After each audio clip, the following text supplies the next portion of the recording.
Noire मेरी यादें, ये एक किताब है जो साबिक मरकज़ी वज़ीर के रहमान ख़ान ने लिखी थी। इसी के ताल्लुक़ से हम चंद अहम सवालात लेकर हाज़िर हुए हैं। ख़ान साहब बताइए कि इस किताब में आपने एक चैप्टर में ये लिखा है कि इंडियन नेशनल कांग्रेस फ़िस्ताई ताकतों के आगे घुटने टेक चुकी है। क्या वजाहत है इसकी? कांग्रेस जो एक सेक्युलर पार्टी है, तो अब जब फ़िस्ताई ताकतें या जो राइट विंग जो मैं इस्तेमाल किया है जो उभर रहे हैं, तो कहीं ना कहीं कांग्रेस में वो जो ऐसे ताकतों से लड़ने की जो ये था वो कमी आ गई है।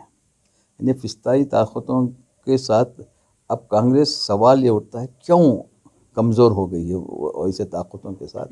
तो अगर कांग्रेस कमज़ोर हो गई तो सेक्युलरिज्म कैसा बचेगा, कौन बचाएगा इस मुल्क को सेक्युलरिज्म? तो ये सवाल मैं किताब में उठाया।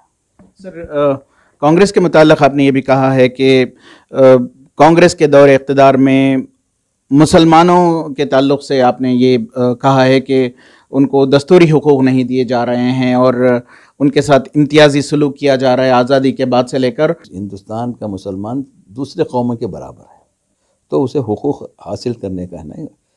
मुसलमानों में एक आम ये दिमाग में मुसलमानों का है कि हुकूमत हमको सब कुछ देगी, हमारी गरीबी दूर करेगी, हमको ये करेंगी वो करेंगी, तो हम हुकूमत के ऊपर डिपेंड हो गए हैं।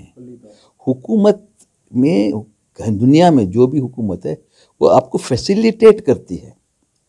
Government is a facilitator not a provider.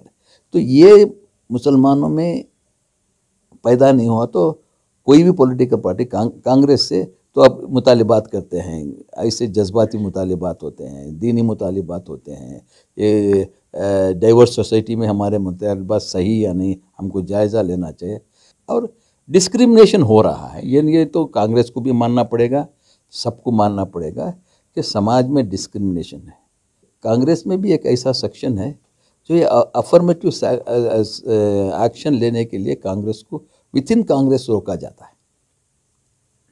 कि ये अनकॉन्स्टिट्यूशनल है करके। इसमें कांग्रेस भी मुसलमानों के बैकवर्डनेस को समझते हैं, मगर जो राइट विंग, जैसा कि मैं कहा, जब right wing action right wing तबका क्वेश्चन करता है तो कांग्रेस डर जाती है। अब वो नहीं हो रहा है। बीजेपी गवर्नमेंट में गलतियां के ऊपर गलतियां करते जा रहे हैं, क्वेश्चन नहीं हो रहे हैं और वो करते जा रहे हैं। तो यही डिफरेंस है।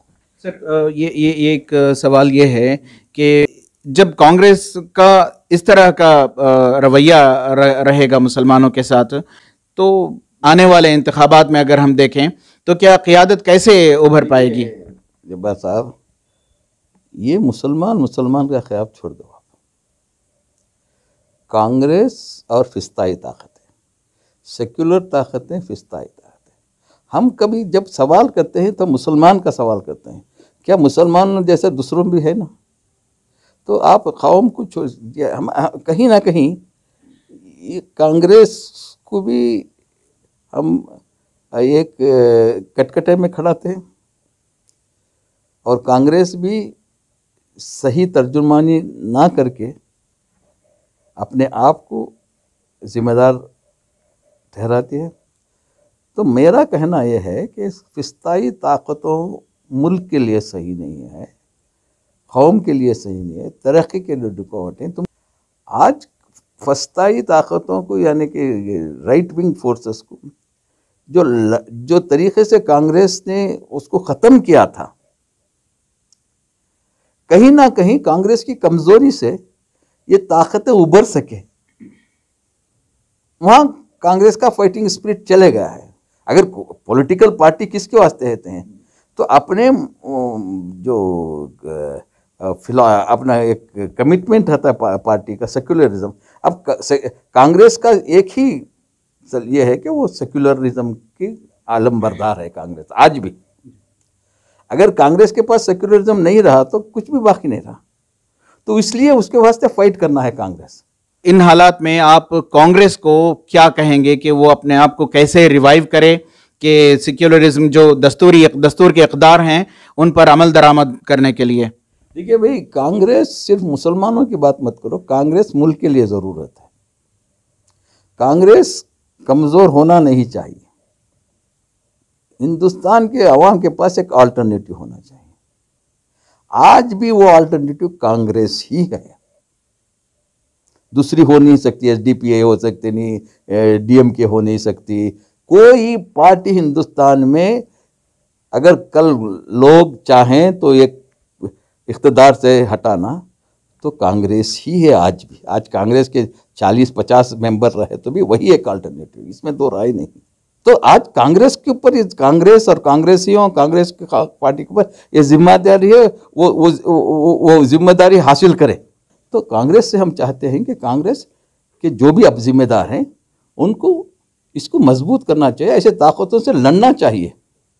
सर, आखिरी सवाल, ये जो कांग्रेस के मुताल्लिक़ आपका तबसरा रहा, ये आपके राज्यसभा के रिटायर होने के बाद आपने ये तबसरा किया है। अब सवाल ये भी उठ रहा है कि जब आप बरसर इक़्तिदार रहे कांग्रेस में, तब आपने ये सवाल क्यों नहीं उठाया? देखिए, लोग कुछ भी कह सकते हैं। मैं क्या सवाल उठाया हूँ, क्या सवाल नहीं उठाया हूँ, अब मैं आपके पास है। मैं जब मिनिस्टर था उस वक्त ही सवाल उठाया हूँ। आज तक के चैनल में यही एक उनके रिपोर्टर को जब उन्हें था, तो मैंने उस वक्त ही सवाल उठाया है। वो आप यूट्यूब में देखें तो मालूम होता है, जब मैं मिनिस्टर था, एज ए मिनिस्टर मैं सवाल उठाया है। और अल्हम्दुलिल्लाह मैं जहाँ जहाँ मेरा ज़मीर इजाज़त देता मैं क्या हूँ। जो आदमी तहक़ीक़ करके इल्ज़ामात दिया, ठीक है, मैं उसके खैर मक़दम करता हूँ। अब ऐसे बैठे कोई बोला या गारा गया तो ये कौम की कमज़ोरी है, उससे मैं कौम की कमज़ोरी को मैं क्या बदला सकता हूँ क्या? बहुत बहुत शुक्रिया। हम बात कर रहे थे साबिक़ मरकज़ी वज़ीर के रहमान ख़ान से। उन्होंने अपनी किताब मेरी यादें में कांग्रेस के मुताल्लिक़ तबसरे किए थे।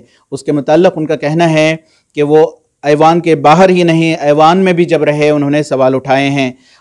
कि रहमान ख़ान साहब कहते हैं कि कांग्रेस अपने आप को रिवाइव करे और जो फ़िस्ताई ताकतें हैं उसके आगे सवाल उठाने की हिम्मत जुटाए और कमर बस्ता हो। रफ़ीक जब्बार, ETV भारत, बेंगलोर।